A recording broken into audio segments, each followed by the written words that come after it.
แล้วเอาครับคนก็ได้ครับคนก็ได้น้องเลยหมูเป็นยังเพิ่นไม่เวียกบ่จักโดยบัตรประจำตัวเจ้ามาหอดโดนเลยเด้อมืออื่นอยากให้เจ้าขึ้นมาเอาได้บ่โดยมืออื่นเนาะโดยแม่นใส่ขินขึ้นมาเด้อโดยมันมาหอด2 ขีดเลยติดต่อเจ้าบ่ได้เนาะนำพาหรือว่าพาน้องหลอกแค่ไปเฮ็ดใบสมนุขั้วไม้เนาะผู้ดีอยากฮู้นำเนน้อยนึงซึ่งผู้เจ้าเคยเรียนเคยพาไปผู้ดีทั้งน้องป๊อปเราดันจะเปลี่ยนเด่มไม้หรือว่าปึ้มสมนุขั้วไม้ต้องได้เสียอย่างอยู่บ่ต้องได้เฮ็ดอย่างนี้นะบ่บุญผมก็มีแต่ว่าสิไปให้เพิ่นไปหาอยู่พุ่นละอยู่เมืองพุ่นละแต่ว่ามีแต่เพราะว่ามันมีแล้วซื้อโตแม่นนะมันก็สบายนิดนึงครบอยู่นะฮะ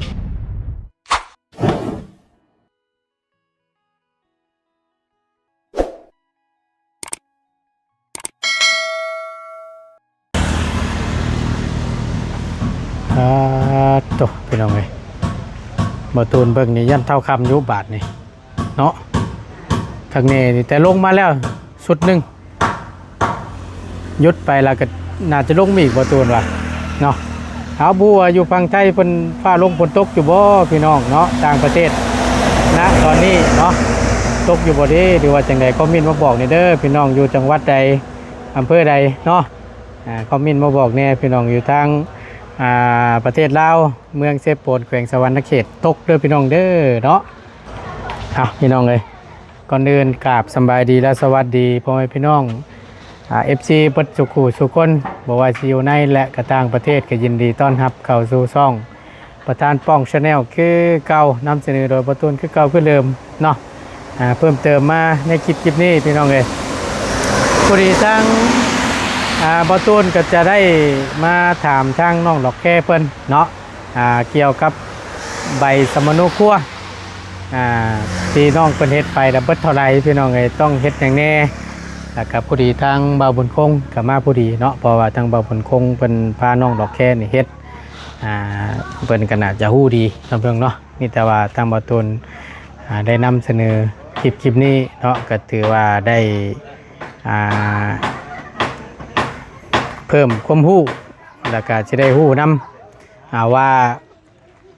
เป็นมีเล่มเก่าคือของน้องป๊อปนี่เฮ็ดง่ายกูบ่เบิดเท่าไรนะพี่น้องเนาะเพราะว่าของทางน้องหลอกแค่นี่เล่มเก่ามันบ่มีเรื่องมันก็ค่อนข้างจะเสียรายในนิดนึงนะเนาะเพราะฉะนั้นแล้วเดี๋ยวสิถามทางบ่าวบุญคงและทางน้องหลอกแค่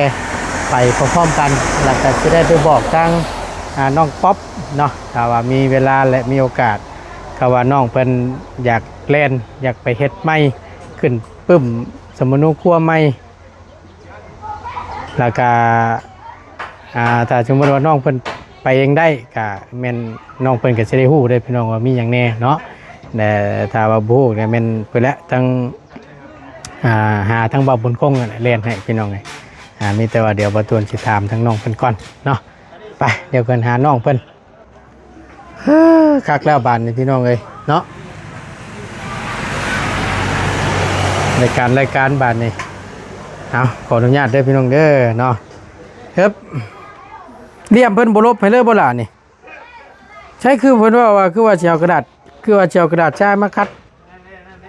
อันนี้เพิ่นแล้วเบิดแล้วบ่นี่มันก็เจ็บตีนเนาะคำว่าลบเรียมมันในใครอยู่นี่แต่ละขั้นนี่นะพี่น้องแต่องศามันโอเคไล่เลี่ยมตัวนี้ก็บริลบรูปโปรโลเช็ดตามมือเมื่อกี้นี่โอ้ยพี่น้องเลยพอลบเลี่ยมมันเน้นี่พอได้รูปง่ายแทงมือบตูนเมื่อกี้นี่ฮะบรรยากาศห้อนช่ำบาดนี่พี่น้องเลยสบายดีล่ะสบายดีมานั่งพูดคุยทำกับน้องคนก่อนมาพี่ก็ได้มันจะจะต้อนแสงเดี๋ยวพี่น้องป้าลุงเพิ่นสีไล่หูไล่ตาเอาไฟนอนค่ะแกโอ้โอเคห่อนดีพี่น้องเลยครับเด้อขออนุญาตพี่น้องเลยละนิบไปไอ้นี่หน่อยนึง ฮ้อนพี่น้องเอ้ยหลังจากที่ฟ้าลงฝนตกเพราะว่าที่จะว่าฮ้อนเอ้าทักแกะโคตรโพอากาศก็ได้ได้แล้วนั่นก็ได้ ใช้แม่เจ้าไปใช้มันนี่ เราไปส่วนน้องว่าสิไปคือกันแต่ว่าเบิ่งเขาไปยันแบบว่าเพื่อนนะเขาก็บ้านไว้เนาะ เพิ่นสิมาเข้าไฟอีกบ่ เข้าแล้วนะแต่ว่ายังบ่ทันได้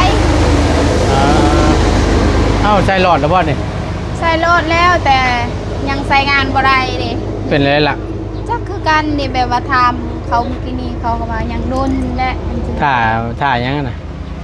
ยังบ่ฮู้เราเว้าเห็นว่าเขตเราเองแล้วว่าจะสำบายนิดนึงแล้วว่า ถ่าอันกองเตอร์ไพ่บ่ โดย ยังบ่ทันมาเพิ่นว่าจักเดือนน่ะ มันไม่ได้ถามได้เราแบบว่าจักเดือนเด้ เพิ่นว่าเราล้นบ่ แล้วว่าจักผู้ก็โดนผู้ก็ไว้แล้วว่าแล้วผู้ก็ซาผู้ก็ไว้แบบนั้นเลยต่าง ทำคือน้องชัยตัวก่อนน่ะเฮือนว่าบุญคงน่ะล้นดีเด้ ๆ ถึงช่วงมันน่ะ คือกันพอเนาะ เฮือนน้องน้ำคือกัน จนพี่น้องเพิ่น FC บางท่านเพิ่นจนว่าบ่าวยาวเอาเงินผู้ใหญ่ไปกินเนาะมันหล่นเกินเด้ โดย สิแท้ก็ยังอยู่แล้วก็เพราะว่ามันบางเทื่อมันรอถ่ามิเตอร์ไพ่อะนะ โดย เพิ่นเบิกจากศูนย์กลางมาใช่ไหมพี่น้องของรัฐเนาะแต่ว่าคือพี่น้องเพิ่นอยู่ฝั่งไทยนั่นก็บ่ยากดอกซื้อเอาแล้วก็ได้นะ โดย อยู่ลาวเฮาก็เฮ็ดมีคือกันบ่พี่น้องดูว่าจังไดบ่แต่พอตูนเข้าให้เฮือนน้องคือน่ะก็หล่นพอสมควรคือกันอยู่บ้านเติมใหญ่น่ะเพื่อนน้องเพิ่นเนาะเข้าไฟให้ฮ้อนแท้กินข้าวแล้วบ่มื้อนี้ กินแล้ว ได้หยังกินน่ะ ป้า กับปลา โดย ไปหาน่ะซื้อเอา ขายกล้วยเมื่อวานนี่ก็เลยอันนั้นคนบ้านคนสารเขามาขาย ปลายังกับปลาอันนี้บ่ปลานิ่นปลาหยังนี่บ่ ปลามันเป็นสีขาวปลายังกว่าปลาน้อยๆบ่แม่นปลาซิวเด้อ คล้ายๆกันกับปลาซิวนี่บ่ โดยแต่ว่าใหญ่อยู่ พวกปลาขาวปลาหางเลงมันจักบ่ข้างหลายเล่นเนาะถ้าว่าเฮ็ดชมนี่คักพี่น้องเฮ็ดชมบ่หรือว่าแบบนั่นน่ะเฮามุกจังซี่นะ โดย แซ่บพอมันนี่ผู้ดีถ้าง่ายสิมาถามเจ้าเนี่ยน้อยนึงเกี่ยวกับใบสมนุครัว โดย พอดีถ้าง่ายอยากถามว่าของเจ้านี่เล่มเก่ามันบ่มีเลยบ่ บ่มี มีแต่ฮักกะเฮ็ดนี่แหละ บ่ โดย ตอนเจ้าไปเล่นนั่นเล่นใหม่ๆเลยนี่บ่มีคือของเจ้านี่เจ้าเล่นมีหยังในเอกสาร มีแต่แบบว่าการในบ้านนี่แบบว่าเจ็บแบบว่าเฮาอยู่บ้านใดบ้านใดมีแต่แบบนั้นเลยเขาแบบว่ามันบ่มีใบสโนว์ขัว มีแต่ใบอันนั้นแหละ ใบหยังเพิ่นเอิ้นใบหยังล่ะ แบบว่าจำการในบ้านแบบว่าในบ้านแบบว่าเฮายืนยันให้เด็ก เฮาอยู่ บ้านใดบ้านใดเด็ก เออ ใดเห็น อ่า มีแต่การนั่นแหละ แล้ววันนี้นึ่งมาแล้วเจ้าได้ใบเอกสารใบนั่นแหละเจ้าได้บ้านอนุมัติให้ โดย ลงชื่อลงหยังอยู่ในอันกระดาษใบนั้น โดยแบบว่าเฮาอยู่หน่วยใดหน่วยใดเนาะ แล้วบ้านใดบ้านใด แล้ววันนี้แหละพอไล่ปุ๊บเจ้าเล่นลงไปยื่นอยู่ใส่อีก มีแต่จำการในบ้านแหละพอเฮ็ดใบสโนว์ครัวใบสโนว์ครัวแล้วก็เอาใบตัวนั้นแหละยื่นให้ทางเจ้าหน้าที่เราเฮ็ดเด้ อยู่พุ่นบ่ตันตัวเมืองเชฟโปนพุ่นบ่ โดย ลงไปยื่นอยู่พุ่น โดย ลงไปพุ่นนี่ไล่ใบหยังนี่ อันใบมีแต่ใบสโนว์ครัวเด้อ เฮาว่ามาแค่ว่าถือเอกสารใบเดียวนี่เป็นยื่นให้เพิ่นว่าเฮามาเฮ็ดใบสมุนครัวใหม่สิบ่ โดย เออ แต่ว่าเขากระทำแหละ ถามว่าเท่าไหร่เนี่ย เอากระทำแบบว่าเอ้ยน้องอีหยังตะโกนเห็นแบบว่าใบตัวนั้นมันจะมีแต่2คนน้องกับแม่ อ๋อ เขาก็เลยทำต่อเนาะแบบว่ามีเอ้ยน้องอีกมีอยู่ว่า พ่อแม่ โดย ญาติพี่น้อง โดย น้องเอื้อยอ้ายมีบ่ติ โดย ถ้ามีก็บอกเพิ่นบ่ โดย เพิ่นสิได้จดลงหั่นเนาะบัดค่าใช้จ่ายเท่าไหร่นั่นน่ะ อันนั้นให้เขาจะมีนัน500,000 500,000เก่าตัว500,000เก่า500,000เท่าไหร่ ล็อตแรกนี่500,000 โดยตัว590,000 590,000 โดย อืม แล้วก็แบบว่าใช้จ่ายก็คือเฮาน้ำมันเนาะแพง ยามันเป็นเรื่องปกติตัวนี้ โดยอันนั้นแหละก็แบบว่าเฮากลับไปกลับมาคันว่าเฮาไปแล้วมันแล้วเลยค่ะเนาะอันนี้2-3เทื่อกลับเลยมือเดียวเนี่ยก็บางเทื่อก็2เทื่อบางเทื่อก็3เทื่อกลับไปเซโปนแบบว่าเครื่องเฮาแบบว่ามันบ่มีเล่มเก่าเนาะมีเล่มเก่ามันสิง่ายหน่อยนึง เลย แบบว่าในบ้านเขาให้จำกาบอนนี้ไปจำกาบอนนั้นก็ต้องกลับไปจำกาคืนนี้จน เพราะว่ามันเช่นผู้นี้ผัดย่างผู้นี้เนาะ โดย แล้ววันนี้ทางหลังจากที่ทางเจ้าหน้าที่เพิ่นถามแล้วเขาก็บอก โดย ว่าผู้ยังมีชีวิตอยู่นี่มีไผแน่ชื่ออย่างแน่สิบ่ โดย บ่เพิ่นสัมภาษณ์เฮาแล้วก็เฮาก็มาสิบ่ โดย มาแล้วบ่ได้หยังต่อบ่ แบบว่าแล้วคันสัมภาษณ์เขาจดหมดแล้วก็แล้วแต่แบบว่าตอนตำบิดแบบว่าเฮาบ่ฮู้เลยเห็น อืม ต้องไปเอาแลนใบเอาใบในบ้านอยู่บ้านสร้างอีก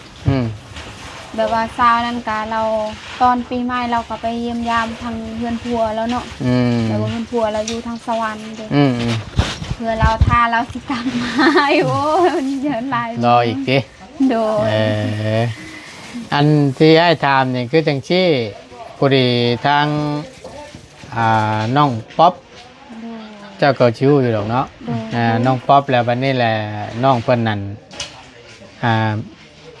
อยากเปลี่ยนเล่มไม่เล่มเก่านะมันขาด โดย แล้ววันนี้แหละไล่ชื่อหรืออีหยังนั่นมีอยู่ในหัน โดย มีถือว่ามีครบเป็นนะลายลักษณ์อักษรอยู่ในหัน แบบว่ายังเห็นเนาะแบบว่าลาย เห็น ซื้อไอ้เนี่ย สบายแบบนั้นจะสบายหน่อยนึง แค่ว่าอยากเปลี่ยนเล่มไม่เชื่อ โดย ๆนะอาจจะบ่ยุ่งยากเนาะ โดย อาจจะบ่แพงเนาะ โดย เพราะว่าเฮามีชื่ออยู่ในเล่มเก่าอยู่แล้ว มีแต่เขาจดเอาไว้แบบนั้นแหละ อ่า แล้วเขาถามแบบว่าในใบนั้นก็มีคนเสียชีวิตหรือบ่เขาก็ถามแบบนั้นแหละ ผู้ใดเสียเพิ่นก็บ่ใส่ โดยเขาใส่คือกันแต่เขาใส่เขาว่าเสียชีวิตแล้ว เอาลงไว้เนาะ โดยทุกของ โอ้ยหายแล้วพี่น้องเอ้ยเนาะ ห้องสแตลคนนึง พี่น้องเอ้ยพอดีทางหมดแล้ว ครับเพิ่นก็ได้ครับเพิ่นก็ได้น้องเอ้ย จะไป บ่เป็นหยังเพิ่นมื้อเวียกว่าจัก โดย บัตรประจำตัวเจ้ามาหอดดนเลยเด้อมื้ออื่นอยากให้เจ้าขึ้นมาเอาได้บ่ โดยมืออื่นเนาะ โดยแม่นใส่ขิงขึ้นมาเด้อ โดย มันมาหอด2 ขีดเลยติดต่อเจ้าบ่ได้เนาะ ยันแบบว่าอันนี้เอาน้ำไผ่เบอร์น้องบ่ เบอร์นี่มันเบอร์ของการเด้อ โดย โดย ขอบใจหลายๆเด้อ แม่นยังเฮ้ย อันนั้นทางเจ้าหน้าที่เราโทรแบบว่าบัตรประจำตัวน้องแล้วอะไรเลย ได้แล้วบ่ โดนให้หมื่น โอ้ดีใจ แล้ว นำหลาย แต่2 อาทิตย์แล้วแล้วเบา ๆแล้ว ติดต่อบ่ได้แล้วเบา ท้ายเนาะ คักพี่น้องเอ้ยดีใจนำเนาะสิได้มันมีบัตรประจำตัวแล้วมันก็ง่าย โดย ในแค่นั้นเฮ็ดหนีมันก็สะดวกสบายอย่างนั้นเอาวันนี้ทางเจ้าหน้าที่ต่อสายมาหาทั้งน้องดอกแค่บอกให้ไปเอาบัตรประจำตัวว่าสั่นเฮ็ดพร้อมกันกับใบสมนุพวนบ่โอเคเนาะถือว่าได้มาครอบครองละเอาพอดีแหละทั้งสิถามบ่าวบุญคงคนจังหน่อยหนึงพี่น้องเอ้ยปู่นะบ่าวบุญคงเอ้ยอันมานี่นะกว่า ขอเวลาหน่อยกว่าจักหน่อย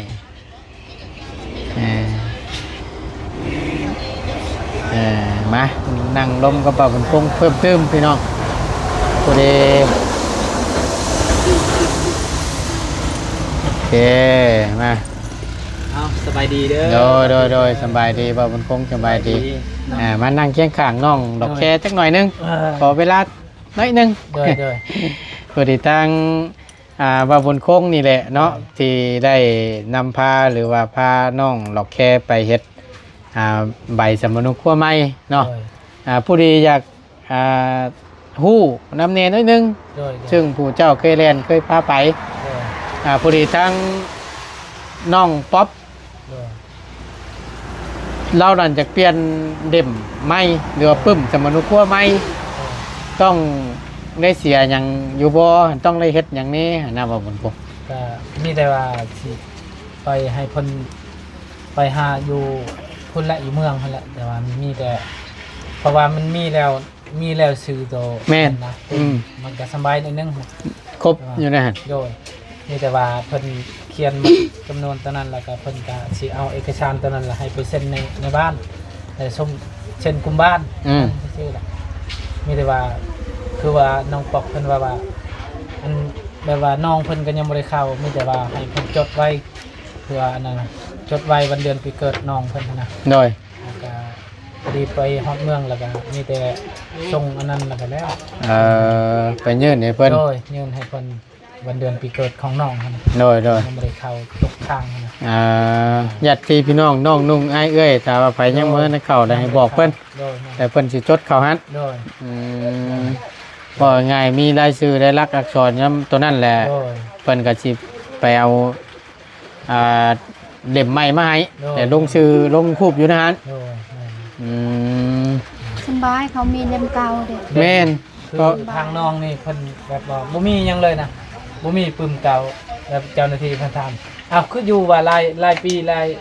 จนเฒ่าแล้วคือว่าบ่มีนะ เพิ่นถามว่า แบบว่าคนแบบว่าคนชลายแบบว่าชนเผ่าเฮานี่ชลายแบบว่าเพิ่นบ่มีเงินนะมีเงินนึงมากอะเพิ่นก็บ่ได้ไปใช้ โดย ก็เลยบ่ได้เฮ็ด เพื่อถึงช่วงประเด็นปัดช่วงเพิ่นลงมาเฮ็ดปัดมันปัดบ่มีเงินลงไปเฮ็ดเนาะ โดยนั่นแหละ มันรถ เฮ็ดก็ ยากแม่ ใช้จ่ายก็หลายนะ แต่ว่าเฮาหาเงินก็ยากเฮ็ด โดยค่อนข้างจะลำบากแน่ โดยเพราะว่าแถวบ้านนอกเนี่ยเพิ่นก็บ่อยากไปใช้นะบ่ได้เฮ็ดนะเพราะนั้นก็คืออยากเฮ็ดอยู่แต่ว่ามันบ่มีเงินเนาะเฮ็ด โดย นึงมามีเงินก็เฮาก็ซื้อข้าวซื้อน้ำแบบนั้นแหละ จุนเจือตัวนี้น้ำเนาะ โดยแม่น ปัดสิไปเฮ็ดพุ่นนี่ก็ มากอะ บ่ได้อีก มันบ่คือแบบว่าเฮาอยู่ในเมืองนี่แบบว่าโอ้สำคัญเลยได้ปุ่มชมโนครัวนี่ แนวมันแหละ บ่มีนี่ไปใช้บ่ได้ อ่า แต่ว่าเฮาอยู่บ้านนอกนี่บ่มีชมโนก็อยู่แบบนี้แหละ ข้อมูลทุกอย่างอยู่ในหันเบิดได้ โดยแม่น ลังเทื่ออยากเอาหน้าประจำนำ โดย ใช้ใบเช่นนั้นจะบ่รู้กลัวเจ้า โดย เฮ็ดนั่นเฮ็ดนี่มันต้องมีหั่นน่ะ แต่น้องปั๊บนี่ก็สบายนิดนึงมีแต่ว่าให้เพิ่นจดรายชื่อน้องเพิ่นอายุวันเดือนปีเกิด อ่า จากคนทั้งหมดตกค้างแล้วก็บอกเพิ่นแล้วก็เพิ่นจดเข้าแล้วก็แล้ว เซ็นในบ้านกุมบ้านบ่หลายดอกประมาณอยู่ประมาณล้านนี่แหละปะล้านป้ายนี่แหละ ตีตัวเลขกลมๆเนาะ โดย เพื่อไว้เนาะ โดย ประมาณ1ล้านเนาะ โดย อืม ล้านป้ายนี่แหละเพราะว่าทางน้องก็ได้ก็ เบิดเท่าไหร่จ้ะ แสนบ่ รวมเบิดน่ะ 590,000เนี่ย 90,000 ฮะ 590,000 590,000 แต่ว่าเพิ่นท้องแต่ว่าทางน้องหลายคนแต่มันสิขึ้นตามมันนั่นแหละ แบบว่าเขาหลายคนเด้ บาง อั เทื่ น อ นี้มีแต่ ประมาณ 2 ช่อง คน คนละหลักช่องเนี่ยนั่นแหละเด้อ เออเปลี่ยนเล่มนี่ก็ยังอันนั้นอยู่เนาะยังมีค่าใช้จ่าย แม่น หลายอยู่เนาะ โดยแม่น อืม มานั่นแหละ โดยพอดีทางน้องเพิ่นน่ะถามข่อยก็ได้ว่าก็บ่อยากเว้าไปหลายเพราะว่าข่อยก็บ่เคยเล่นนะ โดย เว้าไปย่ามันผิด โดย ก็เลยสิมาถามทั้งน้องดอกแค่ทั้งเบาบุญคงนี้ เพราะว่าเจ้าเคยเล่นเคยเต้นนะแล้วพาน้องเพิ่นไปเฮ็ดแต่สิฮู้ดีกว่านะก็เลย เพราะว่าเฮาก็แล่นมีแต่ว่าปะให้เพิ่นแล้วเนาะ โดย ตัวใดแบบว่าเพิ่นบ่ฮู้แล้วเพิ่นถามเฮา เพราะว่าเขาอยู่ให้เพิ่นก็บ่ให้เข้า บ่แค่นว่าน้องปกเรายังเป็นคือกันมื้อน้องไปเอาบัตรประจำตัวเด้ก็ให้เราไปน้ำน้องก็ได้ บ่ แบบว่าไปยืนไปนั่นซื่อๆเด้ อ่า เราก็บ่ได้ เฮาก็ยังอยู่ชมโนเฮาว่าเสียเข้าลูกสาวเซ็นเรียบร้อยแล้วในบ้านแต่ว่ายัง เห็ บ่ น ได้ ว่าเราวางเนาะ แม่นก็มีแต่ว่าถ้าสมมุติว่าน้องเพิ่นสิไปนี่ต้องเลยให้น้องเพิ่นไปถามในบ้านบ่หรือว่าแนวใด ไปบ่ บ่ต้อง บ่ได้ถาม บ่ถาม บ่ ก็ ถามก็ได้บ่ โดยเพราะเรามีใบเล่มเก่าอยู่แล้ว เอ นี่ มี อ เล่มเก่าเลย มีแต่ว่า เฮา ไป เปลี่ยนซื่อ ไปยื่น โดย ยื่นน้ำเจ้าหน้าที่เพิ่นว่าเขาอยากมาเปลี่ยนเล่ม โด ตัวย นี้มันขาดแล้ว ตัวนี้มันขาดเลยอยากเอารายชื่อเพิ่มเขา โดย สมมติว่าน้องยังบ่มีรายชื่ออยู่เนาะ โดย อยากเอารายชื่อเพิ่มเขาอีกเนาะ แต่ว่าเพิ่นต้องทำแบบว่าคนแบบว่าอยู่เรือนตกค้างจะคน คนออกจากคนอยู่ปุ่นชมโนฮะนะ โดย แต่นั่นแหละ ก็บ่ได้มีหยังหลายเนาะ โดย ใครอยู่ซะน้องเพิ่นว่าโอ้เฮ็ดได้อ้ายว่าซั่นผมจะมาดูครัวเขา บ่ยาก มันขาดเบิดแล้วว่าซั่น โดยแต่ว่าน้องตอนนั้นมันยากแบบว่าบ่มีเล่มเก่า พอ บ่มีเลย เพราะว่า แล่นไปแล่นมาแล่นไปแล่นมาโอ้จนวิดหัว เมื่อย กลับไปกลับมากลับไปกลับมาอยู่โอ้บ่ เพราะว่ามันไกลเนาะ โดยแม่นแล้ว กลับไปกลับมาพี่น้องมันโมเมนต์ว่าเส้นมองเดียวแล้วแล้วโมเมนต์เนาะ โดย แล้วมันอันนั้นนะแม่เส้นพุ่นเส้นพี่ โดย ก็เชื่อว่านี่มันก็เลยค่อนข้างจะยากนิดนึง โดย แต่ว่าประทับอยู่บนเดียวกับแล้วบนเดียวกับกระโบเสียเวลาเนาะ โดย ฝนตกมาละบาทนี่กักกระดิ่งไปตกอยู่บ้านกว่าเข่าแห้งแล้งเลย เอายาเฮาเที่ยวคือเก่า ว่าข้าพอตายว่าอยากกันอย่าง ว่าตายมันตรงไว้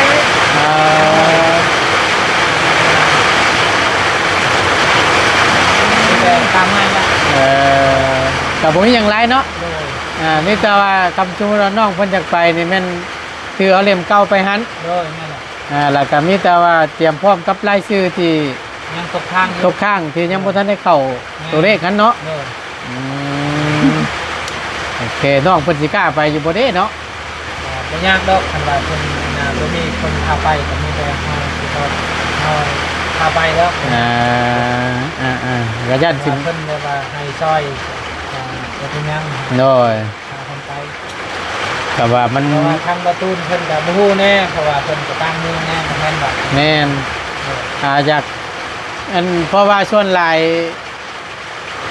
ย่ามเพิ่นเฮ็ดแล้วเฮาลงไปเฮ็ดน่ะนะสมมุติว่าเพิ่นเปลี่ยนเต็มแล้วเพิ่นมาสมมุติว่ามาเมืองนี้ โดย บ้านนี้ในบ้านประกาศให้ลงไปเฮ็ดเด้อเพิ่นมาเปลี่ยนเต็มสมมุติว่าครัวใหม่จังซี่นะ โดยคือกันแล้ว เฮาก็ลง แต่ว่าก็ว่าคือจังซี่บัดบ่ได้ค่อยได้เล่นค่อยก็ได้ บ่อันนี้ก็คือกันแบบว่าทางกลุ่มบ้านเพิ่นประกาศว่าให้แลนด์คัมโนเด้อแต่ว่าเพิ่นก็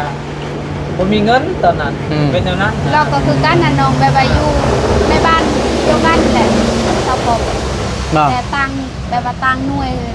ตังหน่วยซื้อๆ ตังแต่หน่วย โดยเราจากหน่วย12บ่ละอยู่ อ๋อ เวลาเขาทำก็มีแต่สำนันแบบว่าหน่วยใดเขาอยู่เนาะ แต่ว่าเฮาแลนด์แบบให้ทางเจ้าหน้าที่เพิ่นแลนด์ก็มันก็สิกว่านั้นเอง ค่าใช้จ่ายค่าน้ำค่าในเนาะ ทางน้องนี่เห็นกันเพิ่นให้เจ้าหน้าที่เพิ่นแลนด์แบบว่ากลุ่มบ้านบ่แลนด์เพิ่นก็คือสิไล่แบบว่าน้ำมันน้ำมอกเพิ่นนั่นแหละคือเฮาเฮ็ดนี่แหละเนาะ แม่นตัวนั้นแหละ เพราว่าเพิ่นก็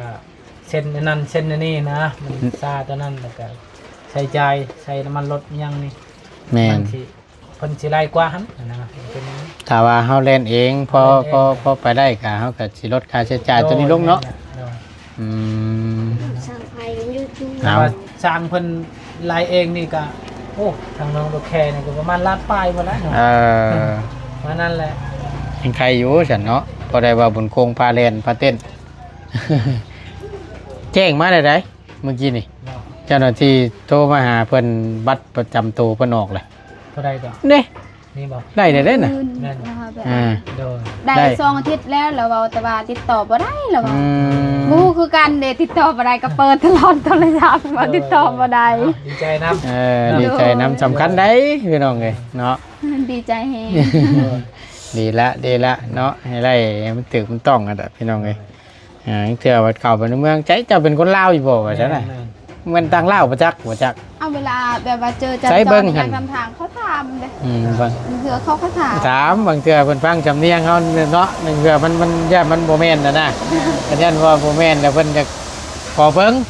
เพื่อความยืนยันว่ามันแม่นดีบ่นะ โดย หรือว่าอยู่ไทยคือกันนั่นแหละถึงสิว่าแจ้งจำใดกริยาท่าทางเฮาเฮ็ดอันนั้นนี่ก็คนไทยหรือเปล่า โอ้ย ขอดูบัตรประชาชนหน่อยครับโดนละสิถามดอกประมาณนั้นพี่น้องเลยเนาะเอาจังใดก็ขอบใจหลายๆเด้อว่าเครื่องเด้อขอบใจเด้อขอบใจหลายๆน้องดอกแค่น้ำเนาะก็สิได้ไปบอกน้องเพิ่นว่าให้เฮ็ดอย่างแน่หรือกล้าเกียมอย่างไว้แน่นะ โอ้ย พอดีว่าทั้งน้องเพิ่นก็อยากคู่อยากเปลี่ยนไม้ว่าซั่นช้าเพิ่นเอาไปซักยาแล้วมันยังดีว่าซั่นยาก เพราะว่าสมโนเพิ่นจะลากให้แล้วเจ้านี้ แม่นคือเจ้าเห็นนั่นแหละ โดย ว่าตัวในใจร่งอยู่ดอกพี่น้องไอ้น้องเพิ่นถามนะไฟเพิ่นยังบ่ทันได้นั่นบ่เว้าเพิ่นคง ย่างอยู่ อ๋อ ยังเนาะ แต่ว่าเพิ่นอันนั้นใส่ดอกไผ่ยังนั่นแหละ แต่จักหลอก ว่าตาม 3หลอกบ่เพิ่นให้มา3หลอกบ่ โดย เอาแต่ว่าเฮาอยากได้เพิ่มเฮาชื่อมาใส่ไหมเนาะ แม่นมาใส่ไหมครับ ข้างล่างหลอดหนึงบ่ บ่ได้ใส่ เอ้าคือบ่ใช่มันจะ ใส่แต่ในเฮือน มันแจ้งๆล่ะเนาะ บ่คันมันแจงยานรถอยู่ตารางเวลาเฮานอนมันมืด ต้นขึ้นต้นได้เลยพี่น้องไอ้เนาะ เนาะ เอาคันแจงก็สบายเขาลักรถเด้เห็นว่ามันมืดมันยากเขาบ่เห็น เอาเป็นยันงูยันงูยันขี้เข็บ หลายคนก็หลายเป็นเนาะ เป็นยันเขาลักรถ พัด เ ว่าอยู่กลัวได้พี่น้อง เอาเวลาเฮาเข้าเวลาลงตารางอีหยังก็คือก็สายไปเด้คือก็สาย เมื่อเคยแบบว่าคัน